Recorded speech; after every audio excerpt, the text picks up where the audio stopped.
بین الحرمین و حرم آقام حسین و حرم آقام ابوالفضل.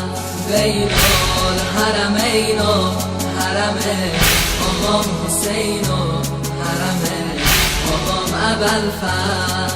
مجنون حسینم مدیون ابوالفضل.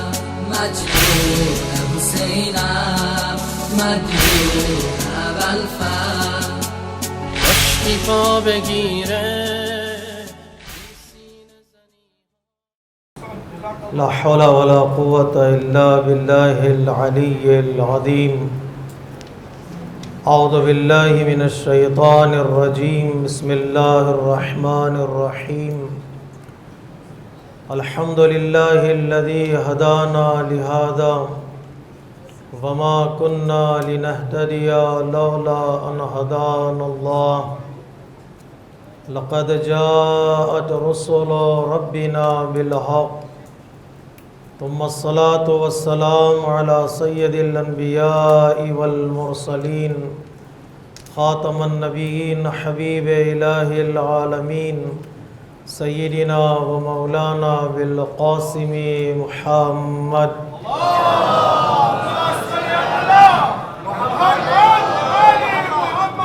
وعلى أهل بيته الطيبين الطاهرين المظلومين المعصومين الميامين المكرمين. ولعنة الله على أعدائهم أجمعين من يومنا هذا إلى قيام يوم الدين. أما بعد فقد قال الحكيم في كتابه الكريم وقوله الحق. بسم الله الرحمن الرحيم. إن الذين قالوا ربنا الله ثم استقاموا فلا خوف عليهم ولا هم يحزنون أولئك هم أصحاب الجنة خالدين فيها جزاء بما كانوا يعملون. صدق الله العلي العظيم.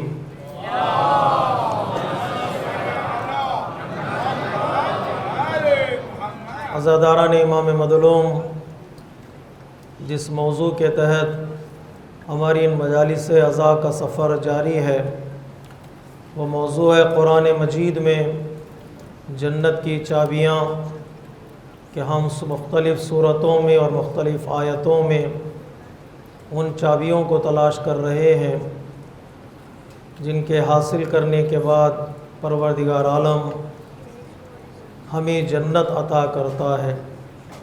گزشتہ مجالس اعضاء میں ہم ان کئی صفات کی طرف اشارہ کیا، کئی خصوصیات کی طرف اشارہ کیا کہ بعنوان چابی اور بعنوان کی ہم ان کو لے جا سکتے ہیں اور جنت کے حقدار بن سکتے ہیں، اور جنت کی تمنا، جنت کا تصور، جنت کا خیال اور جنت میں جانے کی کوشش در حقیقت انسان کی اس زندگی کو خوبصورت بنانا ہے، اس زندگی کو حسین بنانا ہے، اس زندگی کو جنت میں تبدیل کرنا ہے۔ جس انسان کے پاس جنتی اوصاف آ جاتے ہیں، جس انسان کے پاس جنتی کیریکٹرز آ جاتے ہیں، وہ انسان کی زندگی اس دنیا میں بھی جنتی ہوتی چلی جاتی ہے۔ انسان ان کو اپنائے گا تو گھر جنت بن جائے گا، اگر ایک کمیونٹی ان اصولوں کو اپنائے تو ایک کمیونٹی جنت کا نمونہ بن جاتی ہے۔ جہاں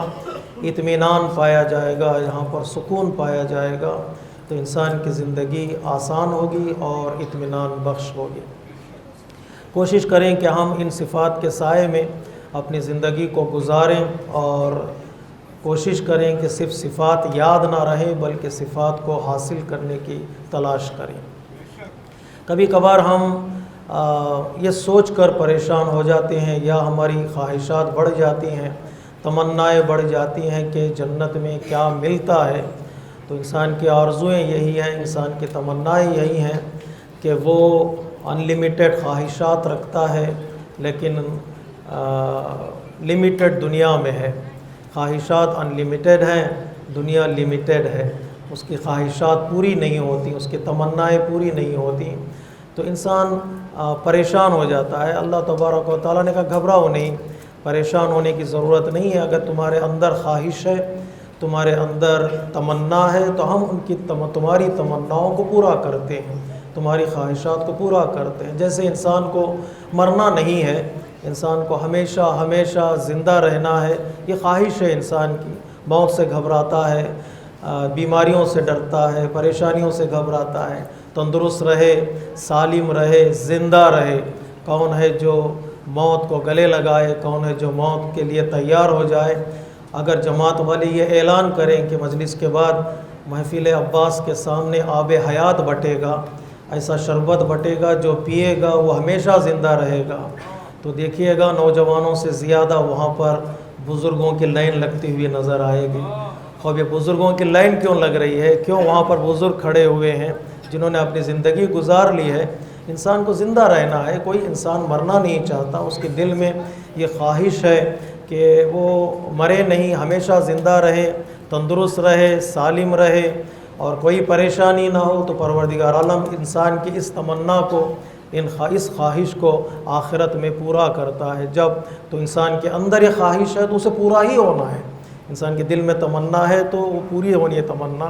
پروردگار کہتا ہے ایک بار، غور کیجیے گا، توجہ میری طرف رہے، اگر ایک بار مر کر میرے پاس آ جاؤ پھر میں تمہیں مرنے نہیں دوں گا۔ ایک بار مر کر میرے پاس آ جاؤ پھر میں تمہیں مرنے نہیں دوں گا۔ لا یذوقون فیہا موتۃ الا موتۃ الاولی، ایک بار مرو پھر آ جاؤ تو پھر تمہیں زندگی ہی زندگی، وہاں پر موت نہیں ہے۔ اس لیے جہاں بھی آپ دیکھیں گے جنت کا تذکرہ ہم نے کیا ہے مختلف آیتوں میں، مختلف سوروں میں، جہاں بھی جنت کی بات آئی ہے تو پروردگار عالم نے کہا خالدین فیہا، وہاں پر تم ہمیشہ ہمیشہ رہو گے، نعمتوں سے بھرپور فائدہ اٹھاؤ گے۔ دنیا مقام پریشانیوں کی جگہ ہے، بیماریوں کی جگہ ہے، یہاں پر مصیبتیں ہیں، لیکن پروردگار عالم کہتا ہے آ جاؤ جنت میں، وہاں کوئی پریشانی نہیں ہوگی، کوئی مصیبت نہیں ہوگی، کوئی بیماری نہیں ہوگی۔ دنیا میں جتنا بھی انسان ترقی کر لے، کما لے، نام کما لے، شہرت اسے حاصل ہو جائے، نام مل جائے، فیم مل جائے، اس کے باوجود انسان پریشان رہتا ہے کسی نہ کسی طریقے سے۔ اس کی زندگی میں کوئی پریشانی نہیں ہے تو دوسرے لوگ اس کو پریشان کرنے کی کوشش کرتے ہیں، کبھی حسد کے ذریعے سے، کبھی جیلسی کے ذریعے سے، کبھی دشمنیوں کے ذریعے سے۔ دنیا گھر ہے پریشانیوں کا، دنیا گھر ہے مصیبتوں کا۔ پروردگار عالم کہتا ہے میرے جنت میں آ جاؤ، میں تمہارے دلوں سے پریشانیوں کو، مصیبتوں کو نکال دوں گا، حسد نکل جائے گا، کینہ نکل جائے گا۔ اس لیے ہمارے علماء کرام نے اشارہ کیا ہے کہ جنت میں کیا ملتا ہے تو انشاءاللہ ملے گا، بہت کچھ ملے گا، انسان کی ساری آرزوئیں پوری ہو جائیں گی، وہاں پر کوئی لمیٹیشن نہیں ہوں گی۔ لیکن شرط یہ ہے کہ ہم دنیا کو کس طرح آباد کریں، دنیا کو کس طرح کامیاب کریں۔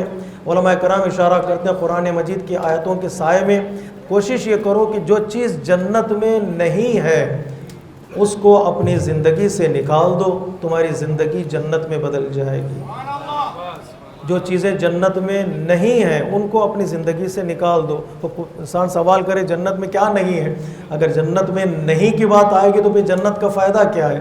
جنت میں تو پھر ہم ہاں ہی سننے کے لیے تیار ہیں، جنت میں کوئی نا کا لفظ نہیں ہونا چاہیے۔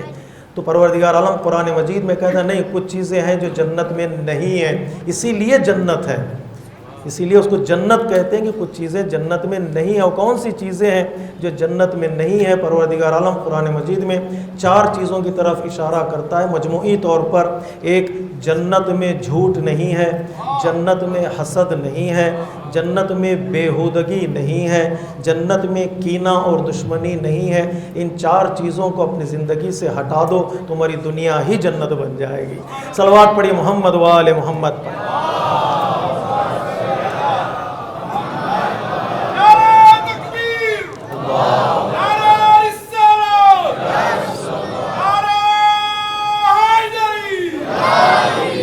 چار چیزوں کو اپنی زندگی سے نکال دو، 4 چیزوں کو اپنی زندگی سے ہٹا دو، نہ جھوٹ ہو، نہ حسد ہو، نہ بےہودگی ہو اور نہ دشمنی ہو، تو جہاں تم رہو گے وہ جگہ تمہارے لیے جنت بن جاتی ہے۔ شرط یہ کہ جو آج کی مجلس میں ہم اس بات کو آغاز کرنے جا رہے ہیں آج کی مجلس میں، وہ کہ صفات کا جو ہم نے تذکرہ کیا ہے، صفات کا ہم نے جو ذکر کیا ہے، ان صفات پر پائیداری ضروری ہے، ان صفات کو اپنی زندگی میں مضبوط کرنا بہت ضروری ہے، جس کے لیے اللہ تبارک و تعالیٰ نے قرآن مجید میں استقامت کا لفظ استعمال کیا ہے۔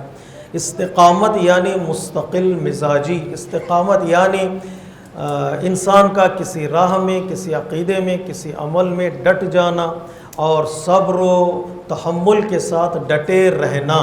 جو لوگ بدلتے ہیں، جن کے مزاج میں تبدیلی آ جاتی ہے، جن کے عقیدے میں تب بدلاؤ آ جاتا ہے، جن کے ایکشنز میں تبدیلی آ جاتی ہے، پریشان ہو جاتے ہیں، شک و شبہات آ جاتے ہیں، وہ لوگ کبھی کامیاب نہیں ہوتے۔ پروردگار عالم کہتا ہے ان الذین قالوا ربنا اللہ، کچھ لوگ ایسے ہیں جو اللہ کو اپنا رب مانتے ہیں، ان کا سلوگن یہ ہے، ان کا نعرہ یہ ہے کہ اللہ ہمارا رب ہے، اور یہ کہنے کے بعد اپنے عقیدے پر ثابت قدم رہتے ہیں۔ ثم استقاموا، جب وہ ثابت قدم رہتے ہیں تو ایک دنیا میں ایک چیز ان کو نصیب ہوتی ہے پروردگار عالم کی طرف سے، وہ صفت کا نتیجہ ہے، اس خصوصیت کا نتیجہ ہے، اس ایٹریبیوٹ کا نتیجہ یہ کہ فلا خوف علیہم ولا هم یحزنون، ان کے اندر نہ غم ہوگا اور نہ ان کے اندر حزن ہوگا اور نہ خوف ہوگا۔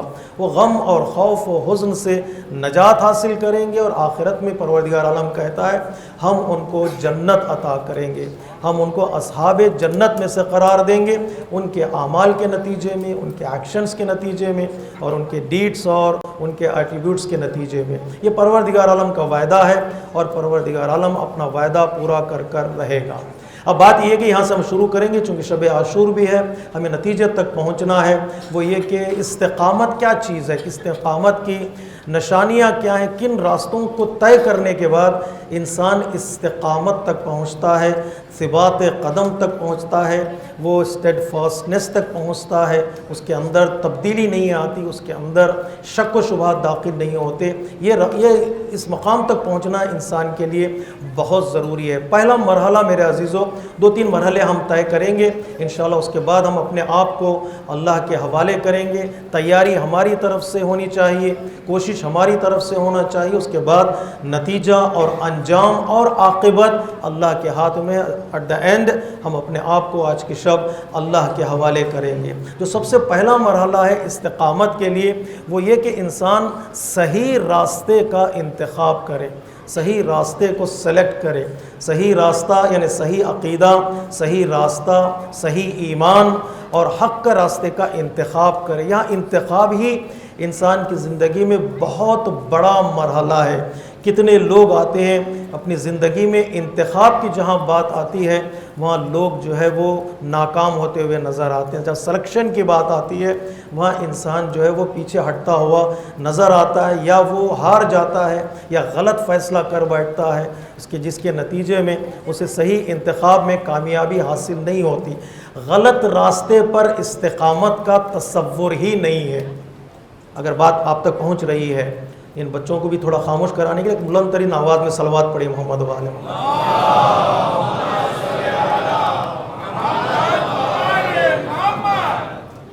تو غلط راستے میں استقامت، ثابت قدمی، ڈٹے رہنا غلط راستے میں نہیں ہے، صحیح راستے میں استقامت کی ضرورت ہے۔ غلط راستے میں جو رک جاتے ہیں، ڈٹے رہتے ہیں، ان کو استقامت نہیں کہتے، وہاں پر ہٹ دھرمی ہے، وہاں لجاجت ہے، استقامت نہیں ہے، وہاں اسٹبرنس ہے، وہاں استقامت نہیں ہے، انسان ضدی ہو جاتا ہے۔ صحیح راستے پر استقامت یعنی شوق، غلط راستے پر لجاجت یعنی ضدی بن جانا۔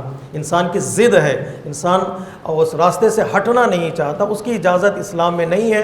اگر کوئی ضدی ہو جائے اپنے راستے پر، پروردگار کہتا ان کو راستہ دکھانا نہیں، ان کے ساتھ مباہلہ کرنا ہے۔ علم آ جانے کے بعد جو ہٹ دھرم بن جاتے ہیں ان کے ساتھ مباہلہ ہوتا ہے، مناظرہ نہیں ہوتا ہے۔ تو مناظرہ یا استقامت کی جہاں بات آتی ہے وہ صحیح راستے پر ہے۔ انتخاب بہت مرحلہ اہم ہے میرے عزیزو۔ پروردگار عالم نے کئی مقامات پر قرآن مجید میں ہمارے پاس روایتوں میں کئی ایسے موڑ بتائے گئے ہیں جہاں پر انتخاب کے لیے اشارہ کیا گیا ہے کہ تمہارا انتخاب صحیح ہونا چاہیے۔ کبھی کبھار غلط اور صحیح کے درمیان صحیح کا انتخاب کرنا آسان ہو جاتا ہے، اور کبھی کبھار صحیح اور بہت صحیح، اچھا اور بہت اچھا کے درمیان انتخاب تھوڑا مشکل ہوتا ہے۔ انسان کے لیے معرفت کی، بصیرت کی ضرورت ہوتی ہے کہ انسان وہاں پر اپنی زندگی کو کامیابی کی طرف لے آئے۔ بعض روایتوں میں اس بات کی طرف اشارہ کیا، دیکھیں میں انتخاب کی بات کرتا ہوں، انشاءاللہ بات آگے بڑھے گی، کہ حضرت آدم کی خدمت میں جبرائیل امین پروردگار عالم کی طرف سے زمین پر آئے، اور آنے کے بعد کہا یا نبی اللہ، اللہ نے تمہارے لیے 3 چیزیں بھیجی ہیں، ایک کا نام ہے عقل، دوسرے کا نام ہے حیا، اور تیسرے کا نام ہے دین۔ ایک کا نام ہے عقل، دوسرے کا نام ہے حیا، تیسرے کا نام ہے دین۔ ان 3 چیزوں میں سے کسی ایک کو سلیکٹ کرو، وہ چیز جو سلیکٹ آپ کریں گے وہ چیز تمہارے پاس رہے گی، اور 2 چیزیں واپس چلی جائیں گی۔ حضرت آدم نے غور و فکر کیا، یہاں سے انسان کی زندگی کا آغاز ہوتا ہے، یہیں سے انسان کی زندگی کی شروع ہوتی ہے۔ حضرت آدم نے، روایت کہتی ہے حضرت آدم نے عقل کا انتخاب کیا، آدم نے انٹیلیکٹ کو چنا، تو جبرائیل امین نے حیا اور دین سے کہا چلو ہمارے ساتھ چلتے ہیں، واپس چلتے ہیں، اس لیے کہ آدم نے عقل کو چن لیا ہے۔ میرے عزیزوں، حیا اور دین نے مل کر آدم سے کہا کہ جہاں عقل رہتی ہے وہیں ہم رہتے ہیں، حیا وہیں رہتی ہے جہاں عقل ہوتی ہے، دین وہیں رہتا ہے جہاں عقل ہوتی ہے۔ کیا میں اس جملے کو پلٹنے کی، الٹنے کی مجھے اجازت ہے؟ جہاں دین نہیں ہے، جہاں حیا نہیں ہے، وہاں عقل بھی نہیں پائی جاتی، اور جس کے پاس جو انسان بے حیا ہو جاتا ہے اور بے دین ہو جاتا ہے، سمجھ جائیے کہ اس کے پاس عقل بھی پائی نہیں جاتی۔ عقل مند کی نشانی یہ ہے کہ وہ حیا کے دائرے میں بھی آتا ہے اور دین کے دائرے میں بھی آتا ہے۔ ایک انتخاب نے حضرت آدم یا انسانیوں کی زندگی کو کامیاب بنا دیا کہ عقل کا انتخاب کیا اور حیا اور دین کو ساتھ لے لیا عقل کے، اس لیے کہ عقل کے ساتھ ہی حیا اور دین دونوں رہتے ہیں۔ یہاں انتخاب میں انسان اپنی عقل کا استعمال کرے گا۔ میں اس سے جوڑنا چاہتا ہوں ایک اور انتخاب کی طرف، جس کی طرف پیغمبر اسلام ختمی مرتبہ حضرت محمد مصطفیٰ صلی اللہ علیہ وآلہ وسلم نے ارشاد فرمایا ہے۔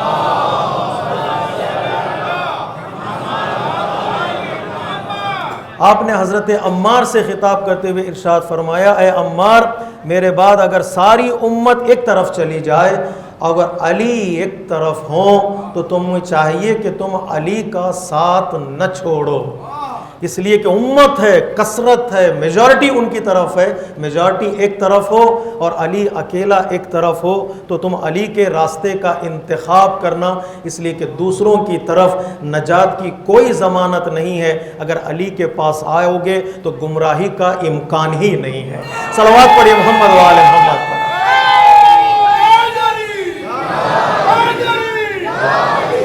تو جو عمار نے انتخاب کیا راستہ، وہ انتخاب حق کا راستہ تھا، اس انتخاب میں وہ کامیاب ہو گئے۔ میرے عزیزوں، میرے بزرگوں، اپنی ماں باپ کی خدمت میں دعائیں دیجئے گا اور اپنے آپ پر فخر کیجئے گا، ہمارے بزرگوں نے راستے کے انتخاب میں غلطی نہیں کی۔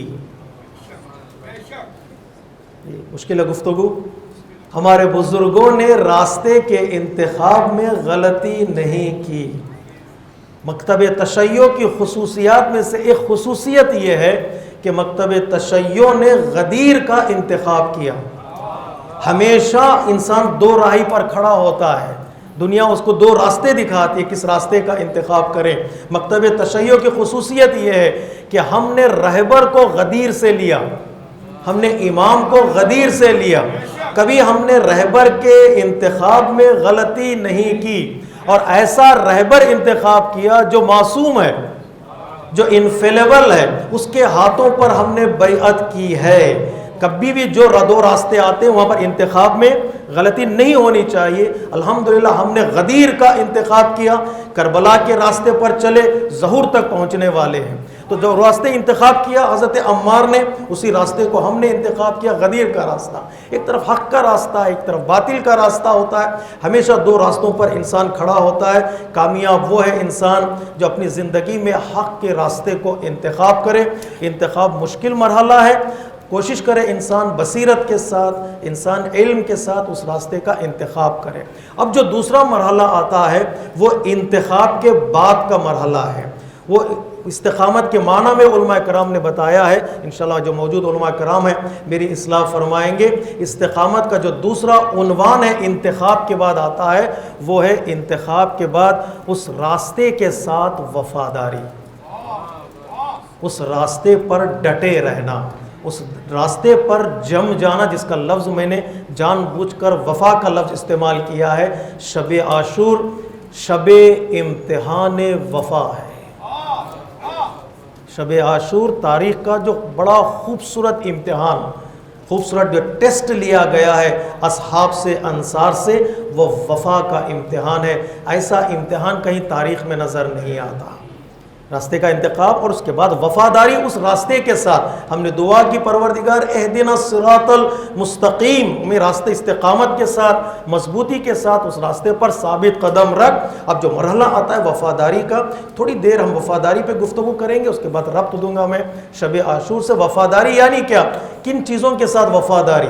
ہماری زندگی میں کون سی چیزیں سامنے آتی ہیں جن کو ہمیں وفادار بننا پڑتا ہے، لائل بننا پڑتا ہے، لائلٹی کے دائرے میں آنا پڑتا ہے، وہ بہت ضروری ہے۔ میرے عزیزوں، کچھ وعدے ہم نے دین سے کیے ہیں، ہماری روح نے کچھ دین سے وعدے کیے ہیں۔ ایک گفتگو عالم الست کی، میثاق کی گفتگو ہے، عالم زر کی گفتگو ہے، میں اس کی طرف جانا نہیں چاہتا۔ کچھ وعدے ہم نے اپنی فطرت کے ساتھ کیے ہیں، اپنے نیچر کے ساتھ وعدے کیے ہیں۔ اللہ نے ہماری روحوں سے سوال کیا ہے، تمہیں توحید کے راستے پر چلنا ہوگا، تمہیں نبوت کے راستے پر چلنا ہوگا، تمہیں ولایت کا اقرار کرنا ہوگا۔ ہماری روحوں نے اللہ کی بارگاہ میں وعدہ کیا ہے، پرومس کیا ہے کہ ہم مسلمان بن کے زندگی گزاریں گے، ہم نبوت کے راستے پر چلتے رہیں گے، ہم امامت کے سائے میں چلتے رہیں گے۔ پہلی وفا کی قسم یہ ہے کہ اب انسان اپنے دین کا وفادار بنے، انسان اپنے مکتب کا وفادار بنے، انسان اپنے ایمان کا وفادار بنے۔ آسان نہیں ہے لا الہ الا اللہ کہنا، آسان نہیں ہے محمد الرسول اللہ کہنا، اور آسان نہیں ہے علی ولی اللہ کہہ دینا۔ جو لوگ کلمہ نہیں پڑھتے شاید ان کی زندگی آسان ہے، جو چاہے کر سکتے ہیں، لیکن کلمے کا پہلا فقرہ کہا کچھ پابندیاں لگ جاتی ہیں، کلمے کا دوسرا فقرہ کہا اور پابندیاں لگ جاتی ہیں، کلمے کا تیسرا جملہ کہا تو اور پابندیاں لگ جاتی ہیں۔ آیت اللہ شہید دستغیب کہتے ہیں، آپ سے کسی نے پوچھا پل صراط یعنی کیا؟ یہ برج آف صراط، برج آف صراط ہماری سمجھ میں نہیں آ رہا ہے، جو گیا ہے واپس آ کر بتا نہیں رہا ہے اور ہمیں جیتے جی جانے نہیں دیا جاتا ہے۔ یہ پل صراط ہے کیا؟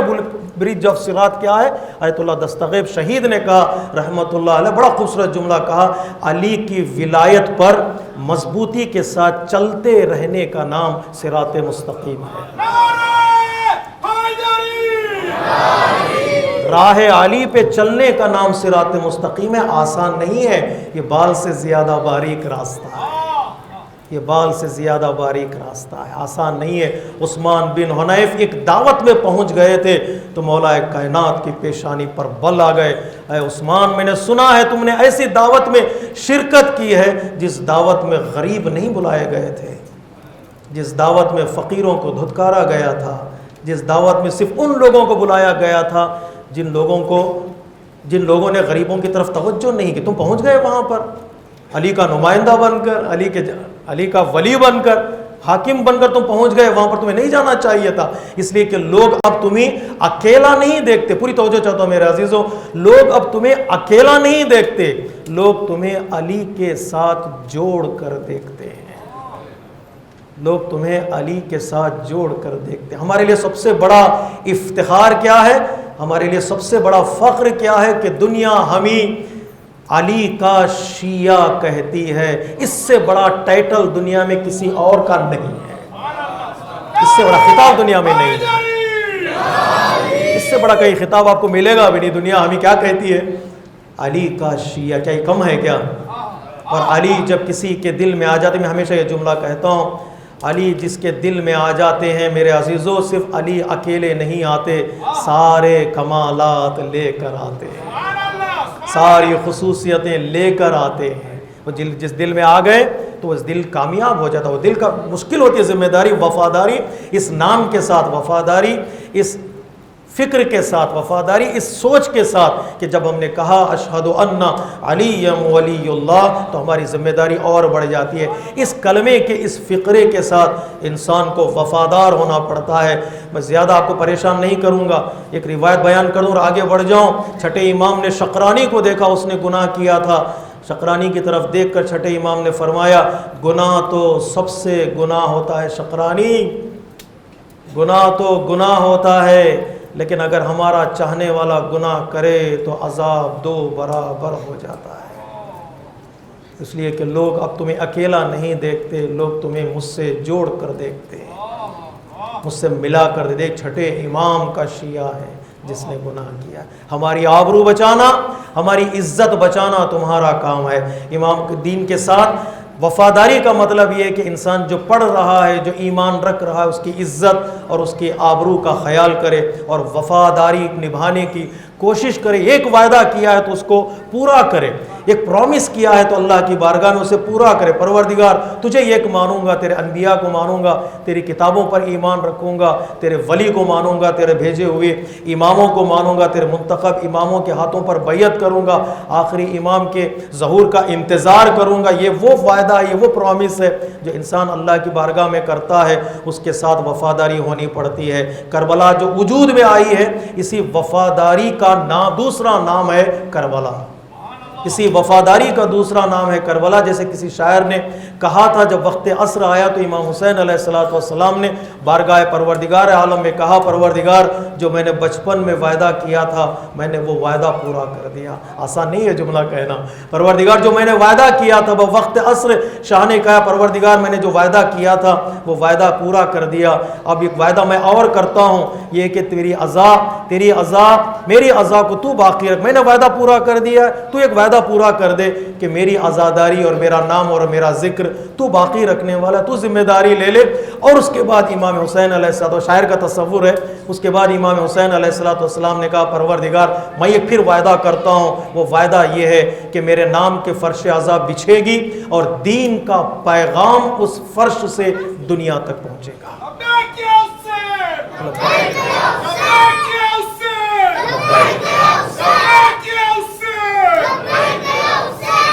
تو دین کے ساتھ وفاداری کا مطلب یہ کہ امام حسین نے کہا پروردگار ایک وعدہ اور کرتا ہوں، میری فرش ہوگی، میرے نام کا فرش ہوگا، بلایا جائے گا حسین کے نام سے، دین کا پیغام انہیں دیا جائے گا. میری مسجد، میری مجلس تیری مسجد کو نمازی دے گی. یہ مجلس عزا سے جب انسان اٹھے گا تو مسجد سے دور نہیں ہوگا، مسجد سے قریب ہوگا. یہ دین سے وفاداری ہے، پہلی قسم ہے. اور دوسری قسم جو وفاداری ہے کہ وہ یہ کہ انسان دوسروں کے ساتھ، کمیونٹی کے ساتھ، گھر والوں کے ساتھ وفادار بن کر رہے. یہاں لائلٹی کی جو بات آتی ہے بڑی ہی ڈینجرس موڈ میں آ جاتی ہے. انسان قوانین کا وفادار بنے، رولز اینڈ ریگولیشنز کا وفادار بنے. انسان اپنے گھر میں اپنے بچوں کے ساتھ، اپنے گھر والوں کے ساتھ وفادار ہو. خصوصی طور پر میرج لائف میں انسان اپنے گھر والوں کے ساتھ وفادار بن کر رہے. اپنی عفت ہو، اپنی غیرت ہو، اپنی محبت کو باقی رکھنے کی کوشش کرے. یہ نہیں کہ امین بنے تو بازار میں امین بنے. جب بھی ہم گفتگو کرتے ہیں امانت داری کی، جب بھی ہم گفتگو کرتے ہیں ٹرسٹ ورتھینس کی، تو انسان پیسوں کی بات کرتا ہے، لیکن دین مبین اسلام نے اس کی دامن کو، اس کی چادر کو بہت پھیلا دیا ہے. بازار میں وہی انسان امین بن کر ابھرتا ہے اور نکلتا ہے جو انسان اپنے اخلاق اور اپنے کردار میں بھی امین کہلاتا ہے. گھر میں جو امین بنتا ہے، گھر میں جو انسان اپنی عفت کو اور اپنی غیرت کو بچانے میں کامیاب ہو جاتا ہے، وہی انسان در حقیقت وفادار کہلاتا ہے. میں کسی اور جھنجٹ میں آپ کو ڈالنا نہیں چاہتا. بس جو میں اپنے ہاتھ سے لکھتا ہوں، جو میں اپنے ہاتھ سے ثبت کرتا ہوں، کم از کم اس کا وفادار بنو. چیک پہ میں نے سائن کر دیا، اگر بینک میں پیسہ نہ ہو تو میں اپنے سائن کا وفادار